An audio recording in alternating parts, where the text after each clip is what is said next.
सुनिए डॉक्टर श्याम सुंदर पराशर जी की यह अद्भुत कथा। आज की इस पंचम दिवसीय कथा के द्वितीय भाग में भक्तों आप लोग भगवान श्री कृष्ण की सबसे सुंदर लीलाओं का अनुप्रास ग्रहण करेंगे। सुंदर लीलाएं, मनमोहक लीलाएं, जिनके लिए आज तक सभी इन युगों का इंतजार करते हैं। इस कथा को सुने और भक्तिमय हो। श्री राधे। पहलो अधिकार हमारो है, हमें खानो चाहिए। ब्रजवासी बोले तेरी बात में तो दम है कन्हैया। अच्छा बोल तो कौन के घर चोरी करे? कन्हैया बोले आज पहले अपने ही घर में अभ्यास करो। घर की बात घर में ही रहेगी, पकड़े भी गई तो कोई बात ना है, बाद में फिर दूसरे के घर जाएंगे। ठीक है भाई। और सबने अपने अपने घर चोरी करी। दूसरे दिन फिर मीटिंग भई, सबने अपनी अपनी सुनाई। कन्हैया कोई सफल भये, कछु विफल भये, कछु पकड़े गए, कछु पिट के पहुंचे। तो जो पिटे पिटाए गए वो कान पकड़ के बोले हम तो कन्हैया आज के बाद चोरी कबू ना करेंगे। क्यों? अरे मैया ने पकड़ के जो हमारी पूजा करी, हमें तो नानी याद आएगी।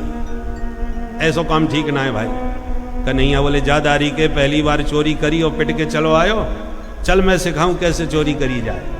अच्छा लाला तो एक काम कर, तू हमारो सरदार, हम तेरे संग में चलेंगे। कन्हैया बोले बहुत अच्छी बात है, तो एक काम करो अपन गठबंधन बना लो, सब मिलके चले।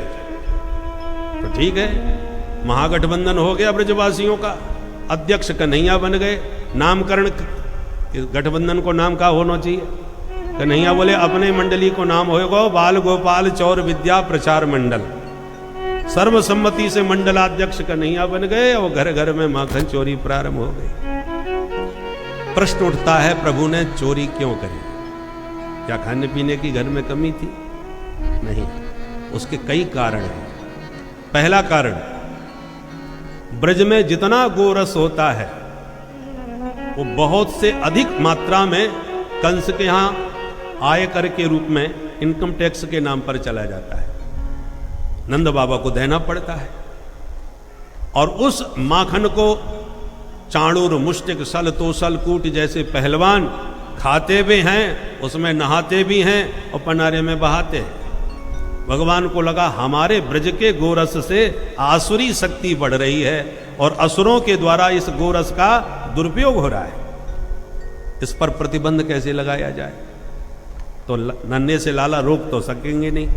तो उन्होंने क्या किया, अपने ब्रजवासियों का समूह बना के और घर घर ले जाके उन सबको माखन खिलाना चालू किया, ताकि ब्रज के गोरस से ब्रजवासी शक्तिशाली बने, न कि असुर।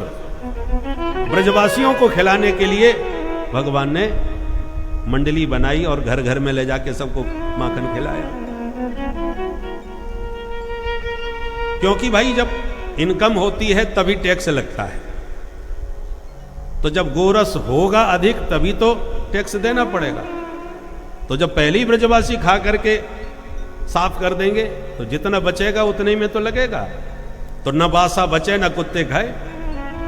इसलिए लाला ने घर घर ले जाकर के सबको ब्रजवासियों को माखन खिला दिया। दूसरा कारण, प्रत्येक ब्रज गोपी हृदय से हरि को चाहती थी कि कभी नंद नंदन हमारे आंगन में आवें और हमारे हाथ का माखन भी खावें और हमारे आंगन को पावन बनावें। हमेशा मन ही मन गुनगुनाती रहती थी, आज मोरे अंगना में आवो नंदलाल, चले आवो गोपाल, दर्शन की प्यासे गुजरिया श्याम। अंगना में आवो मेरे माखन को खाओ, अंगना में आवो मेरे माखन को खाओ, और मीठी मीठी बत्तियां सुनावो नंदलाल, चले आवो गोपाल, दर्शन की प्यासे गुजरिया श्याम।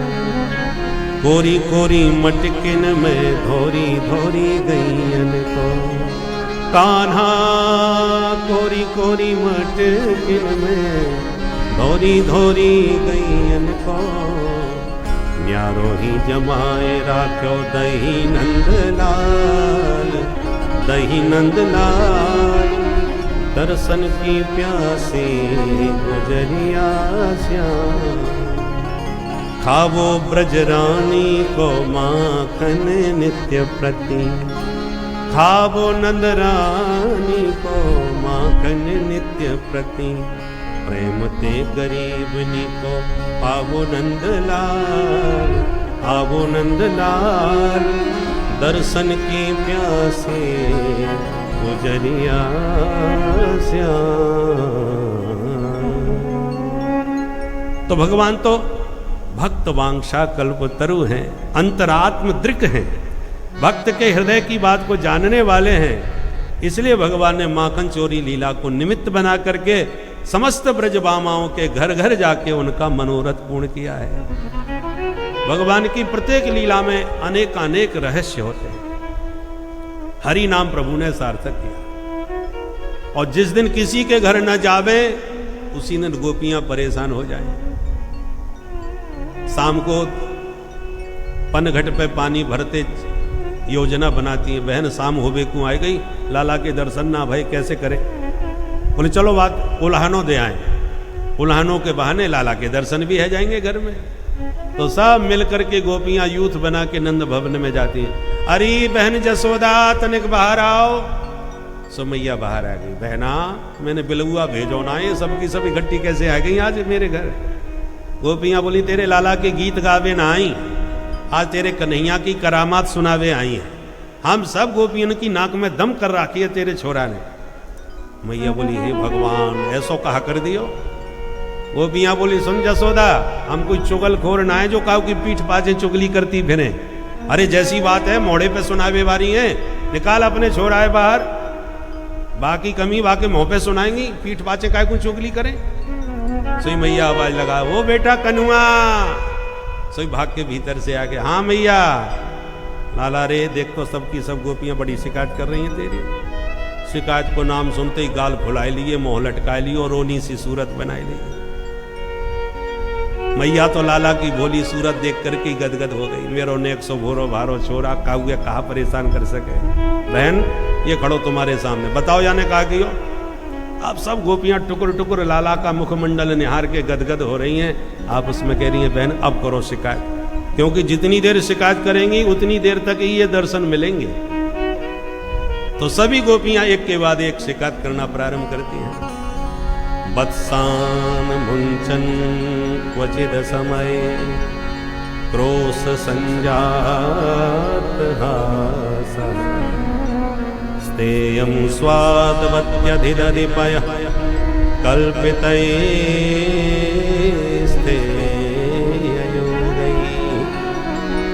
मरकान् भोक्षन् विभजति सजे नाति भाण्डं भिनत्ति द्रव्यालाभे सगृह कुपितो यात्युपक्रोश्यतो काम्। पहली गोपी बोली मैया बत्सान मुंचन, तेरो छोरा आवे और सबरे बछड़ा खोल के भग जावे। मैया बोली बहन निश्चित तू गैया दोबे गई होगी। तो लाला ने बछड़ा खोल दिए। बोले ना मैया क्वचित असमय, जब गैया दोबे को कोई समय ना होवे तभी खोल के जाइए। मैया बोली ऐसी बात है तो मेरो ही ना है, तू अपनो ही लाला समझ, पकड़ के एक दिन डांट दे अच्छी तरह से। नेक से छोरा डांट देंगे दोबारा हिम्मत ना पड़ेगी आगे। दूसरी गोपी बोली खूब डांट के देख लियो। फिर क्रोश संजात हास, भैया जब हम या को डांट में लग जाए तो ये हमें देख के मुस्कुरा भी लग जाए। भगवान जाने या की मुस्कान में कहा जादू है कि डांटते डांटते हमें ही हंसी आ जाए, सारी गुस्सा पे पानी फिर जाए। मैया बोली तो फिर एक काम कर, मेरो लाला जैसी तेरे घर में पहुंचे ये जो मांगे सो दे, जो खावे सो खवा, और जितनो खा जाए ले जाए, बातें दोनों तू मोते हिसाब करके ले जा, न लड़ाई ना झगड़ा। एक गोपी बोली मैया तू कैसी बात करे, तेरा छोरा खाए लेगा तो हम तो उसे हिसाब ले भी आएंगे।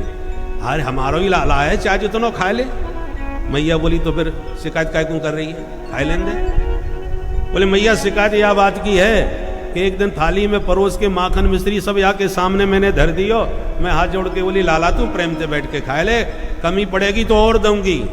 तो एकदम आंख दिखा के बोलो ए गोपी तेने कम वही भिकमंगा समझ रहा को है, मैं कोई भिखारी हूँ जो नेक्सी भीख मुख दे रही है। अरे मेरे बाबा के यहाँ 9 लाख गैया आए, तू अब सब परिवार आके मेरे घर में खा जाइयो। मैं बोली लाला जब इतने बड़े बाप को बेटा है तो चोरी काय क्यों करे फिर। तो तुरंत हंस के कहता है चोरी के माल में स्वादी कछु और होए, स्थेयम स्वादवत अत्ति। याकू माखन चोरी करके ही स्वाद आवे। मैया बोली तो छीके पे लटकाए दे, नेक सो छोरा हाथी ना पहुंचेगो तो कहां से खाए लेगो। बोले कल पितई स्थेय ही हो गई। मैया तुम कहीं भी छुपा दो तेरे लाला से छुपे ना।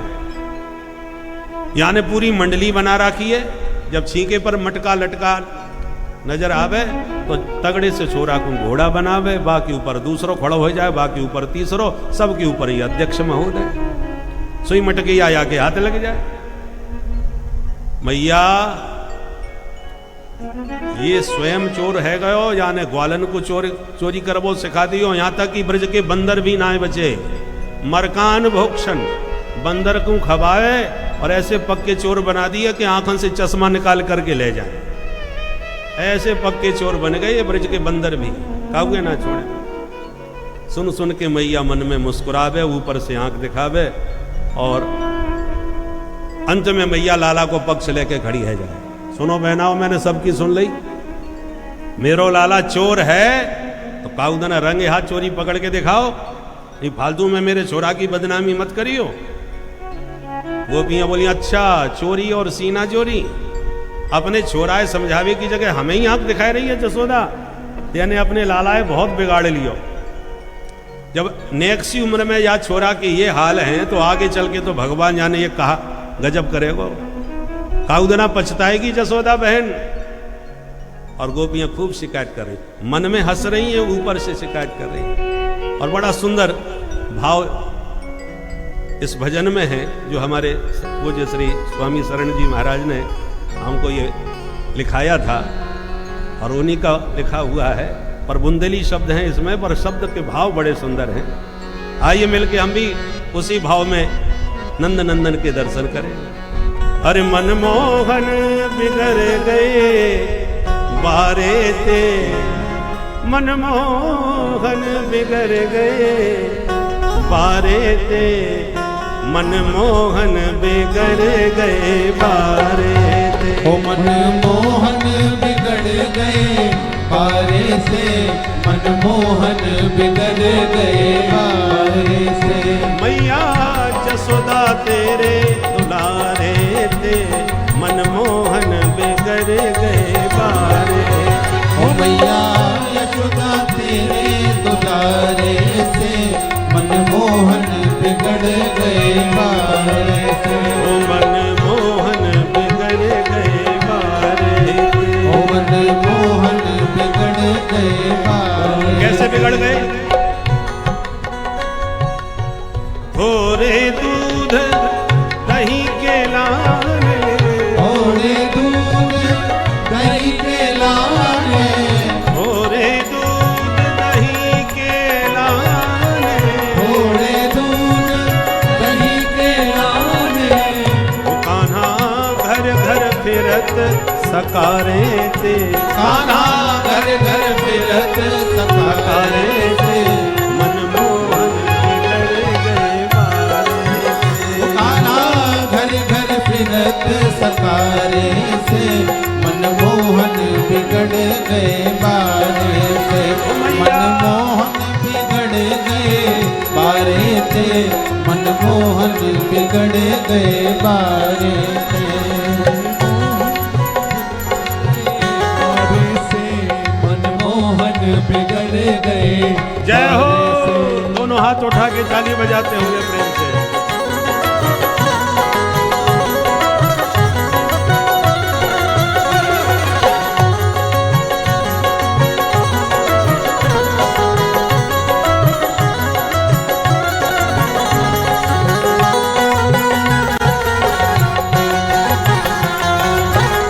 बलिहारी जय हो।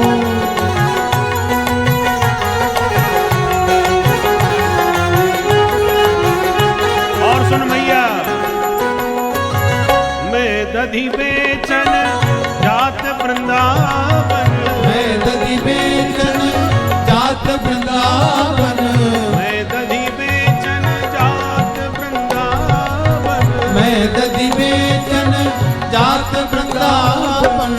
कान्हा रोकत गए अगाड़े थे, कान्हा रोकत गए अगाड़े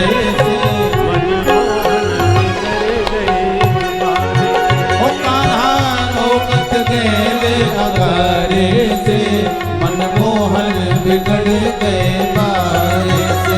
मैया जसोदा तेरे दुलारे थे, मनमोहन बिगड़ गए बारे से। ओ मैया यशोदा तेरे दुलारे से, मनमोहन बिगड़ गए बारे से। जय हो।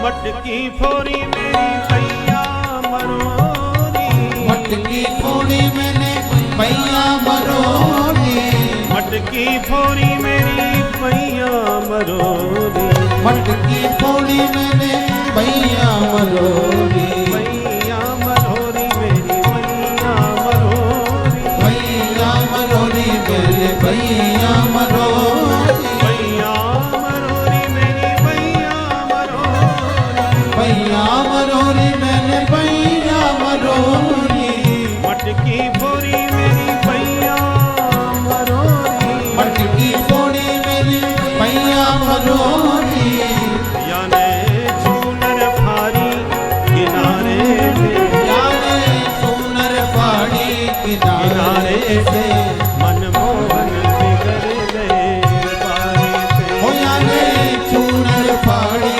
किनारे से, मनमोहन बिगड़ गए बारे से। मनमोहन बिगड़ गए बारे से, मनमोहन बिगड़ गए बारे से। हो मनमोहन बिगड़ गए बारे से, मनमोहन बिगड़ गए बारे से। अब गोपियां तो अपनी बात कर रही हैं, पर मैया ने भी अपनी बात कही।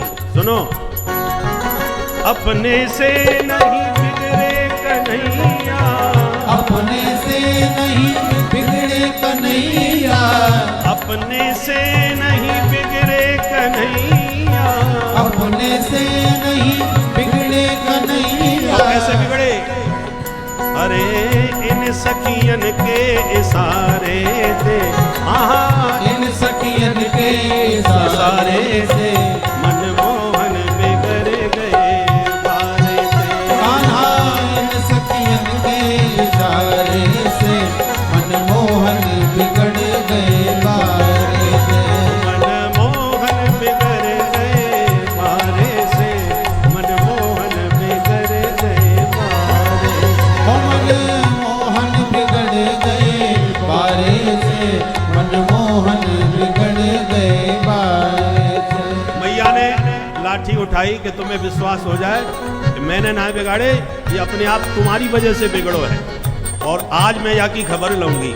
लाठी लेके जैसे ही हाथ पकड़ो, गोपियों को लगा कहीं पिटाई ना हो जाए लाला की, तो बोली सुन सुन मैया, तू बात पूरी सुन ले। चंद्र सखी भज बाल कृष्ण छवि, चंद्र सखी भज बाल कृष्ण छवि, चंद्र सखी भज बाल कृष्ण छवि, चंद्र सखी भज बाल कृष्ण छवि। और मैया अब का होत सुधारे थे, मैया अब का होत सुधारे से, मनमोहन बिगड़ गए बारे से। मैया अब का होत सुधारे से, मनमोहन बिगड़ गए बारे से। मैया जसोदा तेरे दुलारे थे,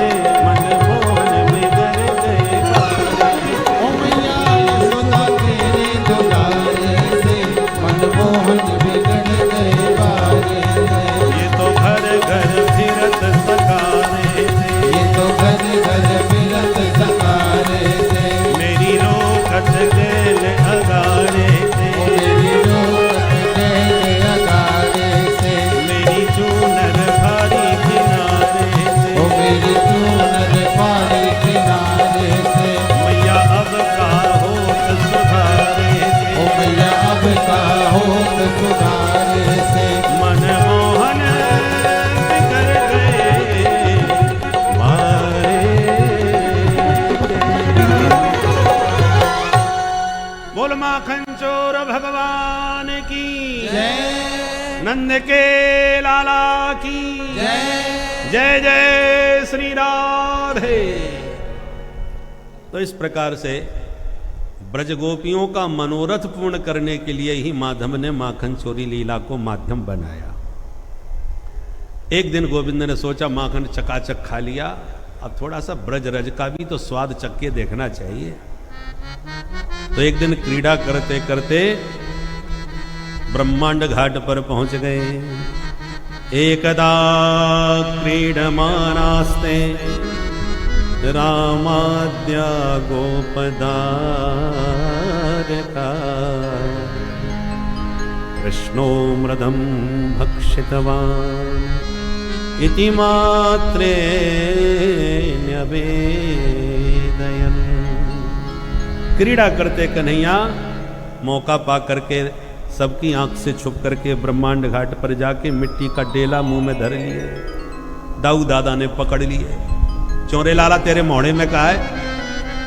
कन्हैया बोले दाऊ जी बोले अच्छा मोते झूठ बोले को, चल तेरी शिकायत करूं मैया ते। मैया बोल बेटा, तेरे लाला ने मैया तेरे कान्हा ने माटी खाई जसोदा सुन माई। मैया तेरे कन्हैया ने मिट्टी खाई ली। तो मैया ने सबसे पहले तो दाऊ जी को ही डांट लगाई, अरे तू बड़ो भैया है, अपने छोटे भैया को ध्यान क्यों ना रखे, तेरे रहते वाने मिट्टी कैसे खाई ली। तो दाऊ जी ने अपनी सफाई दी। अद्भुत खेल सखन संग खेलो इतनो सो माटी को डेलो और तुरत श्याम ने मुख में मेलो। रिया ने गटक गटक गटकाई जसोदा सुन माई। दाऊ जी ने अपनी सफाई दे दी। तो मैया ने लाठी उठा के कन्हैया को अब डांट लगाई। कस्मान मृद मदांतात्मन भवान भक्षित बांग बदंती तावकाये कुमारास्ते ग्रजो क्ययम। चौरे चटोरे सच बोल, मिट्टी खाई? घर में माखन मिश्री की कमी पड़ गई जो मिट्टी खाए में लग गए हो? दूध दही को कबहू न नाटी, फिर क्यों लाला तेने खाई माटी। जसोदा ले समझा रही साटी, या कुनेक दया नहीं आई जसोदा सुन माई। जब लाला को लाठी दिखाई तो कन्हैया डर गए। सोचा आज तो पिटाई पक्की है, मुंह में माटी मैया के हाथ में सांटी, अब कैसे बचे। तो सत्यवादी हरिश्चंद्र बन करके बोले, ना हम भक्षितवानंब सर्वे मिथ्या विशंसन। मैया ये सब के सब ग्वाला नंबर 1 के महा झूठा, मैंने कोई मिट्टी ना खाई। मैया बोली अच्छा, कल तक गोपियां झूठी थी, अब ग्वाला भी झूठे है गए। तो पूरे सत्यवादी हरिश्चंद्र को अवतार तेरे रूप में मेरे घर में भयो है का? तू अकेलो सत्यवादी है? कन्हैया बोले मैया तू अपने लाला पे विश्वास ना करे तो यदि सत्य गिरस्तरी समक्षम पश्य में मुखम। विश्वास ना हो तो समक्षम पश्य में मुखम, तेरे सामने ही बैठो, मुंह खोल के देख ले। कन्हैया मैया बोली हाँ या बात में कछु दम है, काई होगी तो मोहड़े में जरूर लगी होगी, चल दिखा अपना मोहड़ो। कन्हैया को लगा ये तो और बुरे फंस गए। कभी कभी पुराने जमाने में जब क्रिकेट होती थी ना तो इतनी जोर से अपील करते थे, चिल्ला करके जबरदस्ती आउट कर दे। अब आजकल तो महाराज बाल बराबर भी अंतर सब कैमरा बता देता है। अब बेईमानी नहीं हो सकती, पहले हो जाती थी। इतनी जोर से चिल्ला करके अपील करते थे कि बेचारा डर के ही आउट हो जाए। तो कन्हैया ने भी अपील बड़ी जोरदार ढंग से करी कि समक्षम पश्य में मुखम, तेरे सामने ही बैठो, मेरा मुंह खोल के देख ले, विश्वास ना है तो। और ये बिल्कुल आशा नहीं थी कि मैया कह देगी कि सच, अच्छा दिखा। जब इतना विश्वास से बोलेंगे तो मैया मान ही जाएगी, पर मैया फिर वो ना माने, बोले चल दिखा अपना मोड़ो। कन्हैया को लगा अब तो फंस गए, तो डरते डरते मुंह खोला। कन्हैया का मुख कमल है और मैया का मुख इस समय सूर्य के समान कोप से, एकदम कोप की किरणें मैया के मुख से निकल रही हैं, सूर्य की तमतमाती की तरह। तो सूर्य की किरण पड़ने से कमल खिल जाता है, तो मैया के मुख की कोप किरण जब कन्हैया के मुख कमल पर पड़ी तो कन्हैया का मुख कमल भी खिल गया, खुल गया। जैसे ही मैया के सन्मुख लाला ने मुंह खोला, भगवान की शक्ति ने विचार किया कि सचमुच मेरे सरकार की पिटाई ना पड़ जाए, तो मुख खोलते ही भगवान के वह विराट शक्ति मुख में आके प्रकट हो गई और संपूर्ण ब्रह्मांड का दर्शन लाला के मुखार बिंद में मैया को होने लगा। बोल विराट भगवान की। नदी पर्वत बाग बगीचे वन वाटिका सूर्य चंद्र ग्रह नक्षत्र तारा मंडल सब कुछ लाला के मुख में दिखने लगा। किम स्वप्न एव दुत देव माया किम्बा मदियो मति बुद्धि मोह। मैया तो थर थर कांप गई है, नदी पहाड़ कैसे दिखने लगे भाई मेरे छोरा के मुंह में। सरजू मैया भी दिख रही है, गंगा मैया भी दिख रही है, जमुना मैया भी दिख रही है, अयोध्या मथुरा काशी सब दिखने लग गए। यहां तक कि पूरा ब्रजमंडल दिख रहा है, नंद भवन दिख रहा है, और नंद भवन में मैया लाला को डांट रही है ये भी दिख रहा है। अपने आप को देखा, अब तो मैया कांप गई, है भगवान मैं कोई सपनों तक ना देख रही कि काऊ देवता की माया है कि बुद्धि को भ्रम है। मान गई मेरो लाला भगवान है। और जो ऐश्वर्य भाव जगा, मैया कांपते हुए हाथों से प्रणाम करवे को भाई। कन्हैया ने तुरंत हाथ पकड़ लिया और माया को विदा करके मुस्कुराते हुए बोले मैया ये कहा कर रही है, सांची सांची बताइयो मुंह में माटी दिखी। मैया तो माटी की बात ही भूल गई। लाला तू माटी की बात करे, तेरे मोहड़े में पूरा उत्तराखंड भरो पड़ो। ऐसे नदी पहाड़ मैंने जीवन में ना देखे जो तेरे मोहड़े में दिख गए।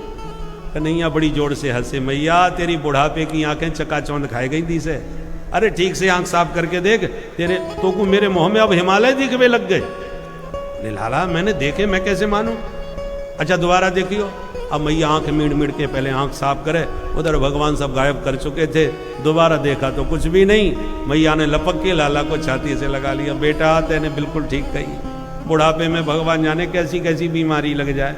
सच में थोड़ी देर पहले नदी पहाड़ी दिख रहे थे, अब कछु ना दिखे। या को मतलब मेरी आंखें चकाचौंध खाई गई, सब भगवत्ता भूल गई मैया। और ज्यों का त्यों पुनः वात्सल्य बरसाने लगी। बोल नंद के लाला की जय। नंद जसोदा पूर्व जन्म के द्रोण और धरा नाम के वसु थे, जिन्होंने कठोर तप करके जब प्रभु को प्रसन्न किया, सरकार का जब दिव्य दर्शन किया तो भगवान ने कहा ब्रह्मरु यार, बोले सरकार आप बड़े प्यारे लग रहे हो, मन होता है आपको गोद में लेके खिलावे। भगवान बोले तथास्तु। तो बेटा बने देवकी के और गोद में खेले जसोदा मैया के। बोल नंद के लाला की जय। कृष्ण कन्हैया लाल की जय। एकदा गृहदासीसु यशोदानंद गेहिनी कर्मांतर नियुक्तासु निर्ममंथ स्वयं दधि। यानि यानि गीतानि तद्बाल चरितानि च दधि निर्मंथने काले स्मरन्ति तान्यगायत स्मरन्ति तान्यगायत स्मरन्ति तान्यगायत। एकदा दीपावल्यावसरे गृहदासीसु कर्मांतर नियुक्तासु ब्रजगहिनी यशोदा स्वयं दधि निर्ममंथ। अब दिवाली का अवसर उपस्थित हो गया, जो आजकल चल रहा है। कार्तिक मास आ गया, दिवाली, और दिवाली जो जो निकट आती है घर के काम और बढ़ते चले जाते हैं, फैलते चले जाते हैं। तो मैया ने भी दिवाली के अवसर पर पूरे घर की साफ सफाई करवाई और जितने घर के दास दासी थे सबको इधर उधर के कामों में लगाया। गृहदासीसु कर्मांतर नियुक्तासु, बाहर के काम में, घर की साफ सफाई में दास दासियों को लगाकर, और स्वयं दधि निर्ममंथ, लाला की सेवा मैया स्वयं अपने कर कमलों से ही करती है। माता शिक्षा दे रही हैं, घर में कितनी भी संपन्नता हो, कितनी भी दास दासियां हो, पर माताओं को अपने सुत की सेवा स्वयं ही करनी चाहिए। इसलिए स्वयं शब्द का प्रयोग सुखदेव जी कर रहे हैं। निर्ममंथ स्वयं दधि, सब काम छोड़ के मैया लाला की सेवा का काम अपने हाथ से में कर। तो बपुसा दधि निर्ममंथी, मनसा स्मरंती, वचसा गायंती। स्मरंती तान्य गायत, तो वाणी से गा रही है, मन से स्मरण कर रही है, और तन से दधि मंथन कर रही है। मनसा वाचा कर्मणा, तीनों से एक होकर मैया लाला की सेवा में संलग्न रहती है। और जो भक्त मनसा वाचा कर्मणा भगवान को समर्पित होके सेवा करता है, तो भगवान भी उसके बिना नहीं रह पाते। तो ताम स्तन्य काम आसाद्य मथनंतिम जननी हरे, गृहीत्वा दधि मंथानम न्यसेद पीतमावहम। सोते हुए लाला जागे, दौड़ करके आए, मथानी पकड़ के बोले मैया बड़ी जोड़ की भूख लग रही है। तो मैया सब काम छोड़ के लाला को अपना स्तनपान कराने लगी। अचानक कन्हैया बोले मैया एक बात पूछूं? हाँ बेटा पूछ। बोले ये बता तो को दूध प्यारो लगे कि पूत? मैया बोली बाबरे ये कोई पूछवे की बात है, मुझे अपने पूत से ज्यादा प्यारो जगत में और कछु ना लगे, दूध दही का चीज है। तो कन्हैया बड़े खुश रह गए, मैया मुझे बड़ो प्रेम करे भाई। इतने में मैया को याद आई कि चूल्हे पे दूध चढ़ा के चली आई, या छोरा की बातन में उतार वही भूल गई। बेटा मेरा दूध बन गया, दूध बन गया, पट्ट से लाला को धरती में बैठा के मैया भाग गई। अब कन्हैया के गाल भूल गए। अतृप्त मुत्सृज्य जवेन साययौ, अतृप्तावस्था में लाला को छोड़ के मैया भाग गई। तो संजात कोपः स्फुरणारुणाधरम, आ गई गुस्सा, अरुण अधर फड़कने लगे। उठायो पत्थर, और अभाली कह रही थी कि पूत प्यारो, और दूध को ध्यान आते पूते पटक के भाग गई। तो जितने माट मटका दूध दही के थे धमाधम सबरे फोड़ दिए। और जब दूध दही बिखर गया तब कन्हैया को डर लगा आज मैया ना छोड़ेगी, ये तो बहुत गड़बड़ है गई भाई। तो तुरंत बंदरन को बुला के लौटायो, चलो आज हमारे घर में भंडारो पाओ, चकाचक छानो। सब बंदर टूट के खावे लग गए। उधर मैया उफनते दूध को उतार के वापिस आई। जो आंगन की हालत देखी मैया मुस्कुराई, और ए राम राम, लाला की शिकायत सुनकर के मैं विश्वास कबू ना करती कि मेरो लाला ये उत्पात मचातो होएगा। गोपियन की शिकायत में विश्वास ना भयो, पर अब विश्वास है। जब मेरे घर में मेरी ददिया सास के जमाने के कितने कारे कारे चिकने चिकने माट मटका 2 मिनट में फोड़ के बराबर कर दिए, तो और इनके घर भगवान जाने का चमत्कार करते होएगा। दंड नाय दियो तो छोरा उद्दंड है जाएगा। सो मैया लाठी लेके जैसी पकड़वे को आई, और जो मैया के हाथ में लाठी देखी कन्हैया ने दौड़ लगाई। आगे आगे कन्हाई, पीछे पीछे माई। कर लो दर्शन। न चांतर न बहिर यस्य न पूर्वम ना पिछा परम, जिस परमात्मा का कोई और छोर नहीं। बड़े बड़े अमलात्मा, बिमलात्मा, महात्मा, योगींद्र, मुनीन्द्र ध्यान समाधि में भी जिसकी पदनख चंद्रिका के प्रकाश को पाकर के धन्य हो जाते हैं, पकड़ नहीं पाते। उन परम प्रभु को मैया लाठी का भय दिखा के पकड़ने भाग रही है, पर पकड़ में नहीं आई। भागते भागते थक गई, लाठी टेक के बैठ गई। देख लाला जल्दी आ जानी, बहुत मारूंगी। कन्हैया बोले मारेगी इसीलिए तो भाग रहे। ना बेटा तू प्यार से आ जा, मैं काय को मारूं? तो मैया पकड़ के करेगी का? बोले बेटा तेरी पूजा करूंगी। बोले आज कौन सा पर्व है? बोले पहले आ तो सही फिर बताऊंगी। बोले जब पूजा करेगी मैया तो लाठी काय को ले राखी है? मैया बोली बेटा बुढ़ापे में लाठी सबन को लेनी पड़े, वृद्धो याति गृहीत्वा दंडम, बुढ़ापे में दंड सबको लेना पड़े। मेरे बुढ़ापे की लाठी तो लाला तू है, ले मैंने ये फेंक दी लाठी। त्यक्त्वा यष्टिम सुतम भीतम विज्ञायार्भक वत्सला, मैया ने जैसी लाठी फेंकी सोई कन्हैया पास में आए गए। मैया ने गप से हाथ पकड़ लिया, बेटा तू घर चला, आज तो तेरी ऐसी पूजा करूंगी कि छठी को दूध याद आ जाए। अब कन्हैया ने आंखें मीड़ मीड़ के रोनो चालू कियो, आंखन के काजल मीड़ मीड़ के कपोल भी काले कर दिए और जगन्नाथ भगवान जैसी आंखें हो गई। अब मैया को दया आएगी, ज्यादा मारवो पीटवो ठीक ना हो भाई। भगवान की प्रत्येक लीला में अद्भुत रहस्य है। देखिए, जब तक मैया दौड़ी तब तक पकड़ नहीं पाई, दौड़ना छोड़ दिया, लाठी को भी फेंक दिया, फिर दौड़ना नहीं पड़ा, माधव ने स्वयं आकर के हाथ पकड़ा दिया। मतलब क्या है, कोई कितना भी उच्च कोटि का साधक क्यों ना हो, तपस्विनो दान परा यशस्विनो मत मनस्विनो मंत्र विदः सुमंगला, सारे साधन संपन्न क्यों ना हो, परंतु कर्तृत्वाभिमान जब तक है कि मैंने देखो इतना पुण्य किया कि परमात्मा को अपने पुण्य बल से पकड़ लिया, अपने साधन बल से पकड़ लिया, तो किसी भी साधन में सामर्थ्य नहीं जो परमात्मा को पकड़ सके। तो क्या साधन व्यर्थ है? बोले नहीं, व्यर्थ तो बिल्कुल नहीं। साधन करो, पर साधन का अभिमान मत करो। साबुन से शरीर की सफाई तो करो, पर साबुन को भी साफ करके डिब्बी में रखो, नहीं तो वो भी गंदा हो जाएगा, धूल मिट्टी खा जाएगा। ब्रह्मांड नायक प्रभु, जिसके रोम रोम में ब्रह्मांड विद्यमान है, उसके मुख में समस्त ब्रह्मांडों का दर्शन माँ यशोदा ने किया।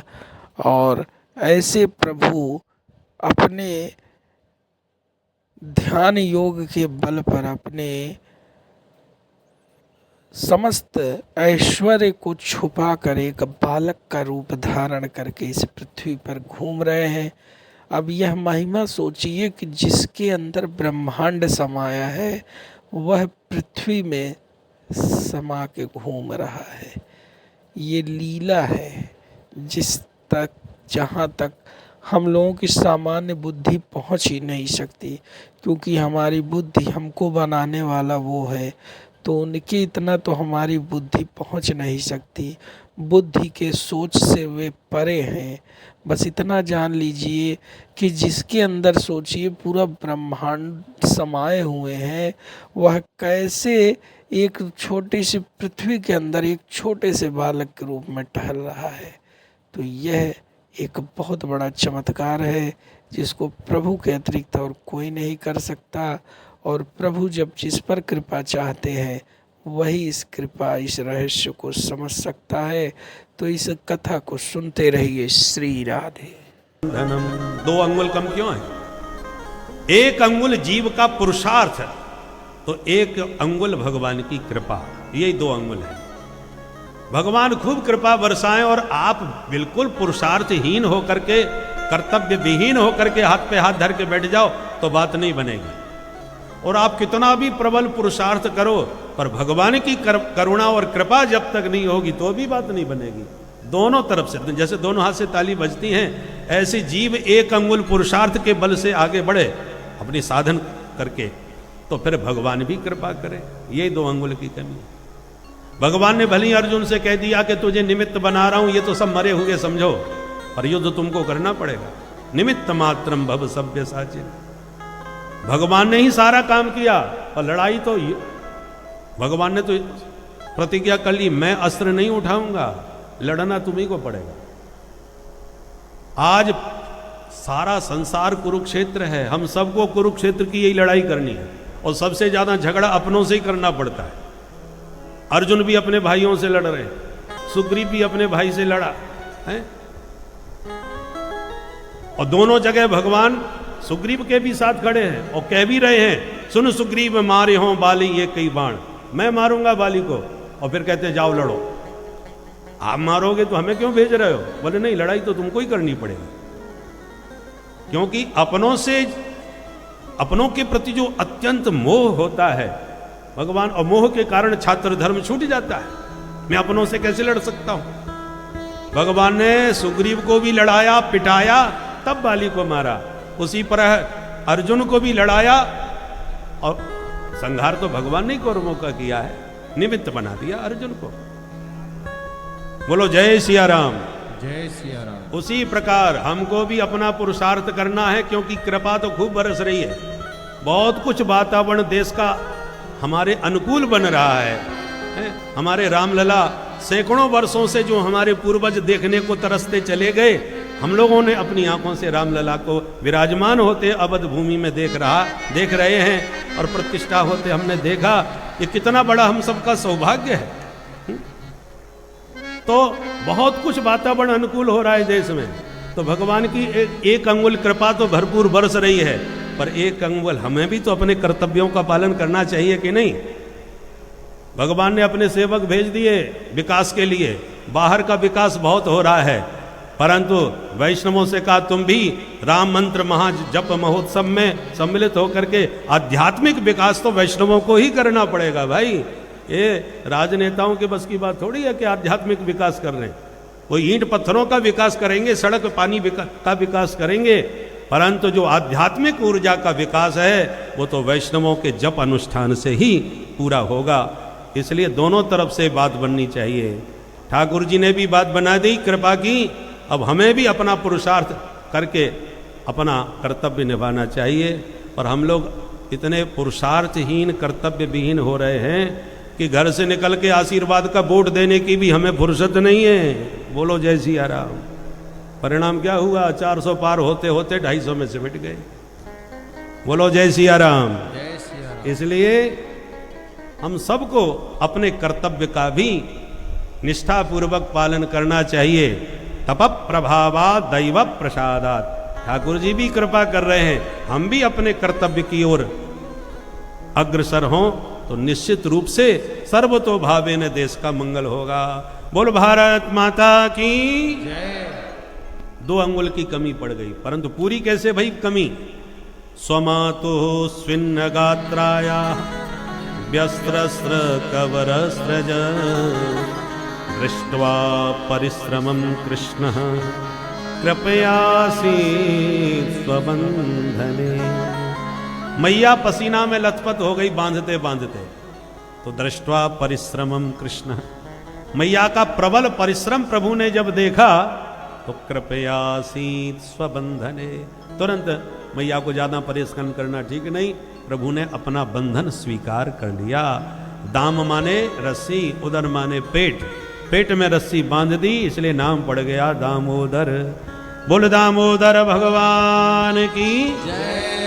तो यही कार्तिक मास था, यही दिवाली का अवसर था जब मैया ने माधव को रस्सी में बांधा, इसलिए कार्तिक मास को वैष्णवजन दामोदर मास भी बोलते हैं। अब कन्हैया बंधे रो रहे, मैया मोह को मुक्त कर दे।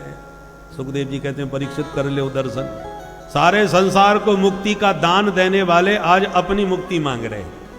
यशोदाया परम नास्ति देवता चेति में मति, यस्या उलूखले बद्धो मुक्ति दो मुक्ति मिक्षति। धन्य है जसोदा जिसके ऊकल में बंधे मुक्ति के दाता स्वयं मुक्ति मांग रहे हैं। इनका नाम है मुकुंद, मुक्तिं ददाति इति मुकुंदः, जो मुक्ति का भंडारा करते रहते, लुटाते रहते हैं। जब जिसको चाहे, पूतना जैसी राक्षसी को भी मुक्ति का दान कर दिया, बताओ, परंतु आज स्वयं मुक्ति मांग रहे हैं बंधे हुए। मैया ने मुक्ति ना दी, बांध के भीतर चली गई। अब कन्हैया ऊखल खिसकाते सरकाते आंगन में आगे बढ़े, बीच आंगन में 2 अर्जुन के वृक्ष खड़े, लाला बीच में से निकल पड़े, वृक्ष ऊखल से जैसे ही अड़े, कन्हैया ने एक झटका मारा कि दोनों वृक्ष गिर पड़े। बोल नंद के लाला की जैसे वृक्ष गिरे तो 2 दिव्य महापुरुष प्रकट हो गए। कौन थे महाराज? बोले दोनों नलकूबर मणिग्रीव नाम से कुबेर के पुत्र थे, वित्त मंत्री के बेटा थे, इसलिए गर्मी माथे पर ज्यादा चढ़ी थी पैसे की। नग्न होकर के सरोवर में नहाने लगे। नारद जी अचानक वहां निकल पड़े, तो और तो सब संकोच में दौड़ के तुरंत वस्त्र पहन के महाराज को प्रणाम करें, देवर्षि पधार रहे। और ये तो नशे में थे, और 1-2 नहीं 5-5 नशा, बोतल का नशा, यौवन का नशा, रूप सौंदर्य का नशा, और धन संपत्ति वैभव का नशा, और स्नान का मद। स्नान के समय भी उन्माद हो जाता है, तो 5 नशा इकट्ठे थे। उन्मत्त होकर के नशे में थे, सो बाहर निकल के नारद जी से बोले महाराज जी दंडोत। दंडवत करने का ढंग ही बता देता कहां से बोल रहा है। अब नारद जी का मूड खराब हो गया, बड़े दुष्ट हैं, निर्लज्ज कहीं के, हमारे सामने इस प्रकार से खड़े हो। तुम्हारे आंखों में संपत्ति का नशा कुछ ज्यादा ही चढ़ा हुआ है, इसलिए दरिद्रता का अंजन लगाना इस समय बहुत आवश्यक है। असतः श्रीमदांधस्य दारिद्र्यम परमंजनम, इसलिए नारद जी ने शाप दिया, जाओ दुष्ट तुम दोनों वृक्ष बन के यूं ही खड़े रहो। सारे नशा 1 मिनट में उतर गए, चरणों में गिर के रोने लगे, बाबा भूल हो गई, होश में नहीं थे। तो संत बड़े दयालु होते हैं, आशीर्वाद दिया, जाओ भगवान तुम्हारा उद्धार करेंगे। देखिए अनेकों प्रसंग हैं भागवत में कि संतों ने शाप दिया, पर एक भी प्रसंग ऐसा नहीं है जिसको शाप दिया हो उसे भगवान न मिले हो। संत ने जिसे शाप दिया परिणाम में परमात्मा से भी मिलवाया।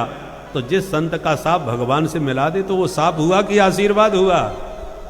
भाई चाकू डॉक्टर के भी हाथ में होता है और डाकू के हाथ में भी होता है। डाकू के हाथ का चाकू मारने के लिए होता है और डॉक्टर के हाथ का चाकू ऑपरेशन करके बचाने के लिए होता है। दोनों में बहुत बड़ा अंतर है। इसलिए संत कदाचित कोप भी करते हैं तो संतों का कोप भी अनुग्रह रूप होता है, कृपा रूप होता है। नहीं तो महाराज धन के मद में इन युवकों का क्या हाल होता भविष्य में, पर संत के साप ने सीधे आज परमात्मा से जोड़ दिया और दोनों क्या बढ़िया स्तुति गाने लगे।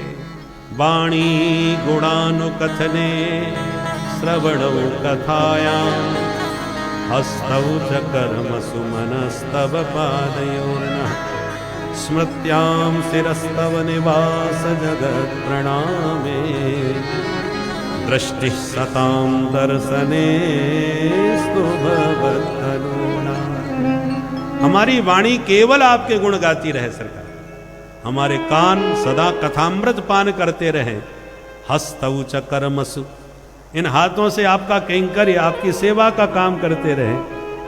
मनस्तव स्मृत्याम शिरस्तव पादयो, ऐसे अनुभव कीजिए हमारा मन आपकी स्मृतियों में आपके ख्यालों में खोया रहे और सिर आपके चरण कमलों में नतमस्तिष्क रहे, हम सिर झुका रहे। और दृष्टि सताम दर्शने, इन संत महापुरुषों के दर्शन में हमारी दृष्टि सदा लगी रहे।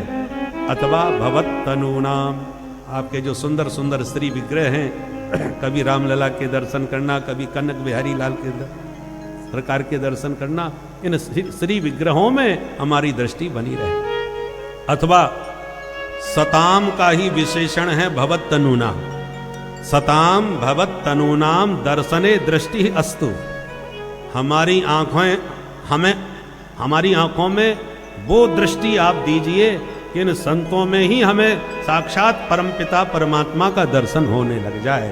सताम भवत तनूना, संतों में आपका ही श्री विग्रह हमें दिखाई पड़े, ऐसी दृष्टि प्रभु आप हमें प्रदान कर दीजिए। इस प्रकार स्तुति करते चले गए। वृक्षों के गिरने की आवाज नंद बाबा ने सुनी तो भागते हुए आए और विलोक्य नंदः प्रहसद बदनो विमुमोचः, तुरंत हंसते हुए बाबा नंद ने लाला को मुक्त कर दिया। अब इसमें हंसने की क्या बात थी? विलोक्य नंदः प्रहसद, बड़ी जोर से हंसे, धीरे से नहीं, प्रहसद, प्रउपसर्ग लगा है। अरे लाला वृक्षों के गिरने से वृक्षों के बीच में फंसे हुए हैं और ऊखल में बंधे हुए हैं, तो डरना चाहिए कि हंसना चाहिए? नंद बाबा हंस रहे हैं, क्यों हंसे? ये शिक्षा दी, ये वात्सल्य की अधिकता है। बच्चा कभी भी चोट लग जाए, गिर जाए, तो बड़े लोग कहते हैं अरे कोई बात नहीं, चींटी मर गई, चींटी मर गई, और ऐसे करके बच्चे को प्रोत्साहित किया जाता है कि वो ना डर जाए। क्योंकि बड़े लोग जब भयभीत हो जाते हैं तो छोटे बच्चों के कोमल चित्त पर उसका गहरा प्रभाव पड़ता है। तो छोटे बच्चे ज्यादा न डरें, इसलिए बड़ों को कभी छोटे बच्चों के सामने भय प्रकट नहीं करना चाहिए। तो बाबा हृदय में भयभीत हैं और ऊपर से प्रहसद बदनः, ऊपर से हंस रहे हैं ताकि मेरा लाला ज्यादा डर न जाए, क्योंकि वृक्षों के बीच में फंसा हुआ है। ये नंद बाबा का अपूर्व वात्सल्य है। प्रहसद बदनो विमुमोचः, तुरंत मुक्त कर दिया। पर इस दुर्घटना से बाबा बहुत चिंता में पड़ गए। बाबा ने तुरंत आपातकालीन मीटिंग बुलवाई, सब गणमान्य गोप आए, कहो बाबा कैसे याद कियो? बाबा ने कहा आज हमने फैसला ले लियो कि अब हम या गोकुल में ना रहेंगे। बाबा तो फिर कहाँ जाओगे? बोले बताओ कहाँ जाएं? उपनंद बोले भैया एक स्थान है, कौन सा?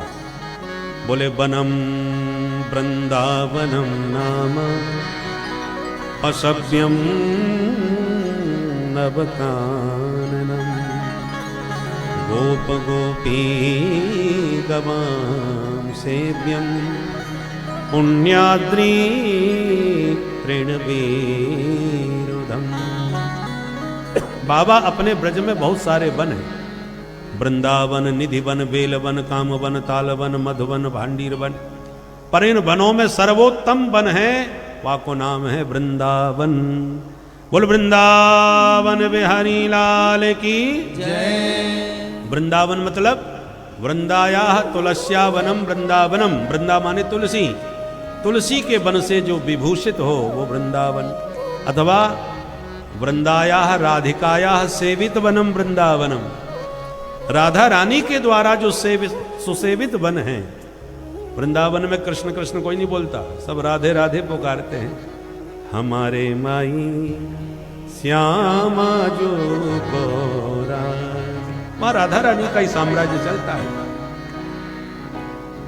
इसलिए वृंदाया राधिकाया सेवित वनम वृंदावनम, अथवा वृंदानाम भक्त समूहानाम वनम वृंदावनम, जहां भगवान के भक्त वृंद वास करते हो वाको नाम वृंदावन। सब जगह की अलग अलग भूमि का अपना अपना महत्व है। वृंदावन प्रेम रस की भावमयी भक्तों की भूमि का नाम है। प्रेम की पिपास देख देख निज प्रेमियों को प्रेम का समुद्र सीमा तोड़ के बहाया है। भावुक रसीले जन निराश न होंगे अब, कामना की पूर्ति हेतु कल्प तरु लगाया है। चिंतामणि जटित चारु चादर बिछाई जहां, भांति प्रतिभांति कुंज कुंज से सजाया है। भारत का भूषण तिलक तीनों लोकों का, भक्तों के वास हेतु वृंदावन बनाया है। भक्तों के वास हेतु वृंदावन बनाया है। वनम वृंदावनम नाम पशव्यम नवकाननम, नवकाननम नए नए वृक्षों से, हरी भरी हरियाली से जो वन सदैव हरा भरा दिखता है, ऐसा नवकानन है वृंदावन। अथवा न वकस्य आननम नवकाननम, वकस्य का आननम यत्र नास्ति स नवकाननम। बकासुर जैसे असुरों का जहां प्रवेश नहीं है, भक्तों की भूमि है, बगुला भक्तों की नहीं है, इसलिए न बकाननम। एक बक आया पर बच नहीं पाया, क्योंकि भगवान ने कहा यह बकासुरों का काम नहीं है। जय सिया राम, जय जय सिया राम, जय सिया राम, जय जय सिया राम। जयपुर से पधारे हुए महामंडलेश्वर पूज्य श्री मनोहर दास जी महाराज के चरणों में हम प्रणाम करते हैं, उनका अभिनंदन और वंदन करते हैं। तो वृंदावन भूमि अद्भुत है। लागे वृंदावन नीको,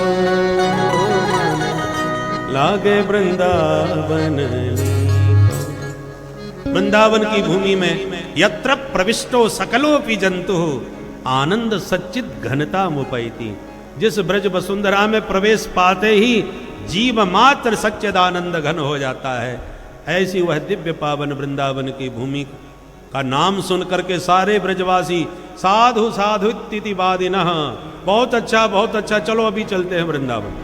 तो बैलगाड़ियों को हाँक करके सारे ब्रजवासियों को लेके वृंदावन चल दिए। और जो वृंदावन की आभा प्रभा शोभा का दर्शन किया, वृंदावनम गोवर्धनम यमुना पुलिनानि च वीक्षासीत् उत्तमा प्रीति राम माधवयो। श्रीधाम वृंदावन की हरी भरी कुंजों को देखकर कल कल कल्लोल करती हुई कमनीय कालिंदी का कलरव सुन करके कृष्ण कन्हैया का मन मयूर थिरकने लगा, नाचने लगा। मैया अब तो वृंदावन में चराएंगे हम गैया। मैया बोली बेटा इतना बड़ो ना भयो जो गैया चरा सके, पहले बछड़ा चरावो तो सीख ले। ठीक है मैया। तो कन्हैया बछड़ा चरावे लगे, वत्सपाल बन गए। बछड़ा चराते एक बार वत्सासुर आ गया, भगवान पहचान गए, पैर पकड़ के घुमा के पटक दिया, सो गोविंदाय नमो नमः। एक दिन बकासुर बगुला बन के आ गया, भगवान ने मुंह फाड़ के चीर दिया, सो गोविंदाय नमो नमः। एक बार अघासुर अजगर बन के मुंह फाड़ के बैठ गया, ब्रजवासी गुफा समझ के वाके मोहड़े में घुस गए। पर जैसे ही प्रभु ने प्रवेश किया, इसने मुंह बंद कर दिया तो ब्रजवासी मूर्छित हो गए। भगवान इसके श्वास छिद्र को अवरुद्ध करके बैठ गए, बिना श्वास के छटपटा गया, ब्रह्मरंध्र फट गया। उसी ब्रह्मरंध्र से इसकी प्राण ज्योति आकाश में गई। भगवान उसी छिद्र से ब्रजवासियों को निकाल के बाहर आए। बाहर आते इस अघासुर की प्राण ज्योति भगवान में प्रविष्ट हो गई। महाराज अघासुर का भी उद्धार कर दिया। बोल क्यों संदेह क्यों हो रहा है?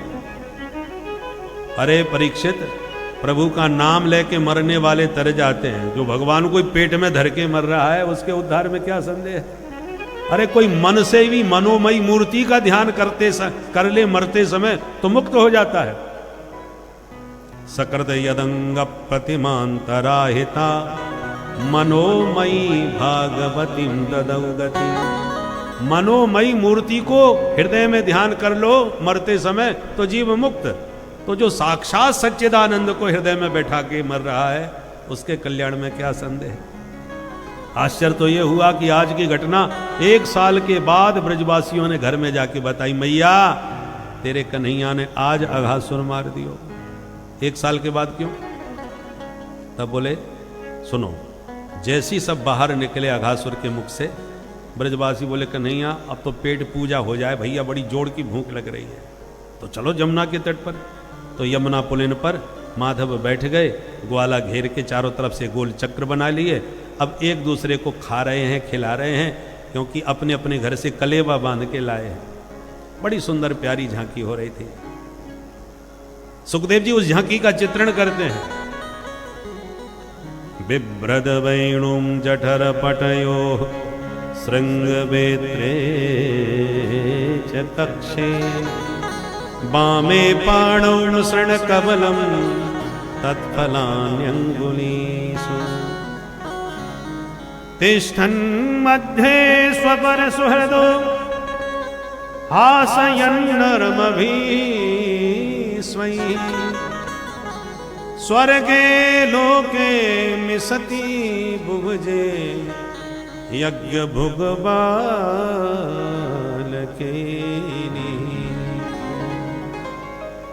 वृंदावन की बात वृंदावनी सारंग में ही होनी चाहिए।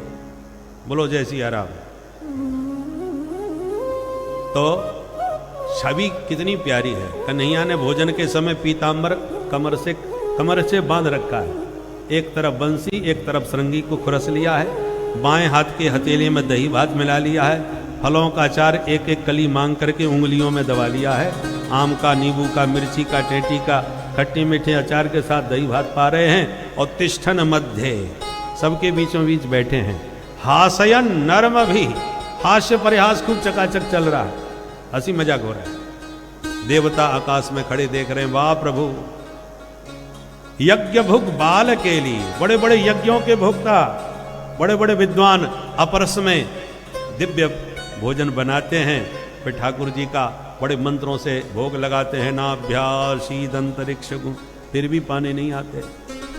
और आज देखो ग्वाला से झपट करके छीन करके उसका लड्डू खा गए, उसका जूठा अचार चूस रहे हैं। बताओ, माथा खराब हो गया ब्रह्मा जी का, चतुरानंद चक्र में पड़ गए। ये कैसा भगवान है? मैं इनकी परीक्षा लूंगा, है भी कि नहीं भगवान। दबे पांव आए और सारे बछड़े चुरा करके चले गए। भगवान बोले अरे बछड़े गायब, चलो मैं देखने जाता हूं, तुम भोजन करो। और सपाणी कबलो ययौ, खाते खाते भाग गए। ब्रह्मा जी आकर के सारे ब्रजवासियों को भी उठा के ले गए। उधर तो बछड़े नहीं मिले, वापस आए तो ब्रजवासी नहीं मिले। भगवान बोले ये गड़बड़ क्या है?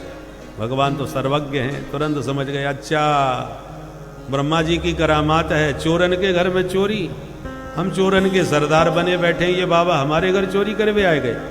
परीक्षा लेना चाहते हैं तो चलो परीक्षा ही देते हैं। भगवान ने संकल्प लिया, तत्काल उतने ही बछड़े बन गए, उतने ही ब्रजवासी बन गए, उसी उम्र के, उसी स्वभाव के, और केवल शरीर नहीं बना, कपड़े भी वैसे ही बन गए, लाठी डंडे भी ऐसे ही बन गए, आभूषण भी वैसे ही बन गए। सर्वम विष्णुमयम जगत, इस महावाक्य को इस लीला में चरितार्थ कर दिया। यावत वत्सप वत्स काल्पक बपुर यावत करांध्यादिकम यावत यष्टि विषाण वेणुदल सिक यावद विभूषांबरम यावत शील गुणाभिदा कृतवयो यावद विहारादिकम सर्वं विष्णुमयं गिरोंग बधजा सर्वस्वरूपो बभूव। सब कुछ भगवान। 1 साल तक घर आते रहे, बन जाते रहे, किसी को कुछ पता नहीं क्या हुआ। साल भर बाद दाऊ जी को पता चल पाया और किसी को नहीं। ब्रह्मा जी जब वापस आए तो बेई बछड़े बेई ब्रजवासी। माथा खराब हो गया, ये डुप्लीकेट कैसे बन गए भाई? ये दूसरा विधाता ब्रह्मा कौन पैदा हो गया जिसने मेरी जैसी सृष्टि कर डाली? अब ब्रह्मा जी को समझते देर नहीं लगी, ये सर्व समर्थ ईश्वर हैं, इसमें कोई संदेह नहीं है। अपनी भूल सुधारी, जो चोरी करके ले गए थे वो बछड़े ब्रजवासी वापस ब्रह्मलोक से लाके लौटाए। चरणों में साष्टांग प्रणाम करके चतुरानन ने 40 श्लोकों से चारों मुखों से स्तुति गाई। बहुत प्यारी स्तुति है। नौमीड्यते भ्रवपुषे तडिदंबराय गुंजावतंस परिपेक्षल सन्मुखाय वन्यस्रजे कबल वेत्र विषाण वेणु लक्ष्मश्रिये मृदुपदे पशुपांगजा। बहुत प्यारी स्तुति गाई है। पशुपांगजाय, आचार्यों ने इसके खूब अर्थ किए। पशून पाती इति पशुपः नंदः अंगाय पुत्राय पशुपांगजाय नंद नंदनाय। पशुपालक हैं नंद, इसलिए वो हो गए पशुप, और उनके अंग माने पुत्र बन के आप प्रकट भय हो, ऐसे हे नंद नंदन गोपाल, आपके चरणों में प्रणाम। अथवा पशुपानाम गोपानाम गजाय मुख्याय, जितने भी गोप हैं उनमें आप प्रमुख गोप के रूप में विभूषित हो रहे हो। अथवा पशुपतिनाथ भगवान शंकर, पशुनंदिनः पांति रक्षन्ति इति पशुपो महादेवः पशुपः शिवः अंगाय अंगजाय, सब पशुपांगजाय। वो भगवान शिव जिनके अंग हैं, जिनके हृदय में निवास करते हैं। शिवस्य हृदयम विष्णो विष्णोस्य हृदयम शिवः। शिव जी हरि हरि के हृदय में और हर हरि के हृदय में निवास करते हैं। तो वो भगवान शिव जिनके अंग हैं, ऐसे है पशुपांगजाय। इस प्रकार आचार्यों ने खूब सारे अर्थ किए, पर भगवान कोई बात नहीं किए। तब ब्रजवासियों की स्तुति करने लगे। अहो भाग्यम नंद गोप ब्रजौकसा यनमित्रम परमानंदम पूर्णम ब्रह्म सनातनम।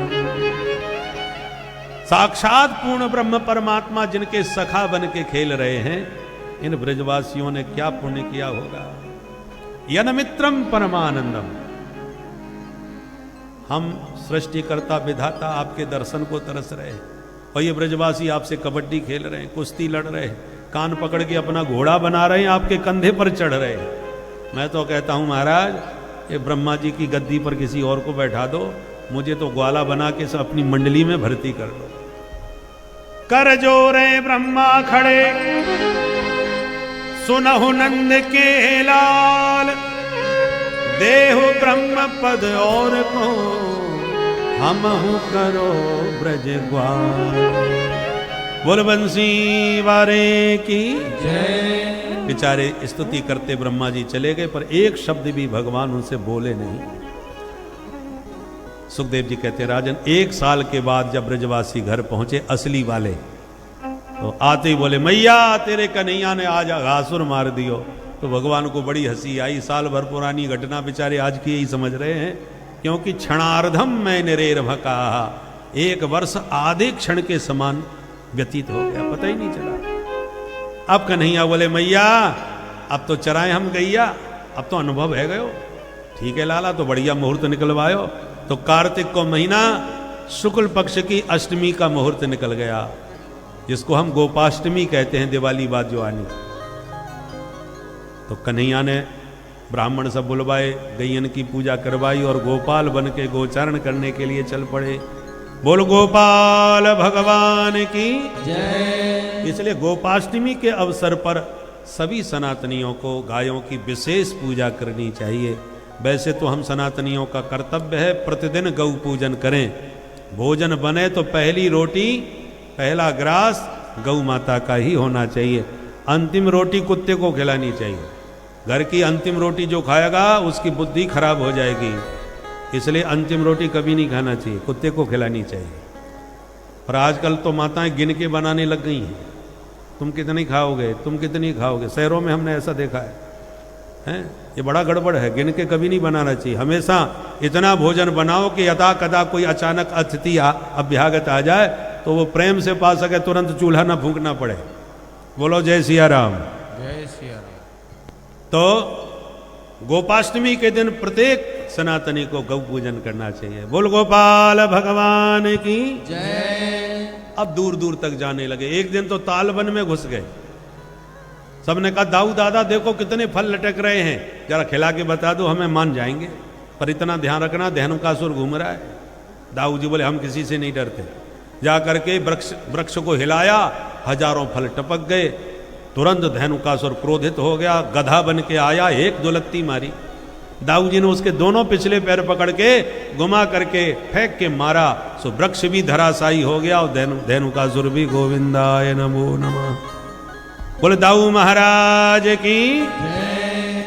ब्रजवासियों ने दाऊ दादा की जय जयकार करी, लौट के घर आए। घर आते कन्हैया बोले मैया। बोल बेटा। बोले आज मेरे दाऊ दादा ने गजब कर दियो। कहा कर दियो बेटा? बोले पूछे ही मत। अरे बेटा बता तो सही। तो सुन मैया, आज मेरे दाऊ दादा ने एक गधा मार दियो। तो मैया बड़ी जोर से हंसी, चौरे बेटा बलराम तुम गधा मार तो फिर। अब दाऊ जी का बड़ा मूड खराब, या ने तो बहुत बुरी बेइज्जती कर दी मेरी। मैया अब मैं आज या के संग में बिल्कुल ना जाऊंगा। अरे मैंने इतना बड़ो राक्षस मार के इनको मीठे मीठे फल खवाए और ये मेरा अपमान करेगो। मैं या को बड़ो भैया हूं।